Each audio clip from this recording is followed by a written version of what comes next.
You ask Tiger to solve. This deals with linear equations with one unknown. The final result is x equals 99. Let's solve it step by step. Group all constants on the right side of the equation. Add 11 to both sides.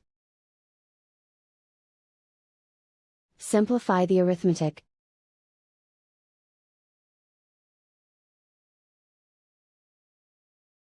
Isolate the x. Multiply both sides by 9. Group like terms. Multiply the coefficients. Simplify the fraction. Simplify the arithmetic. And so the final result is x equals 99.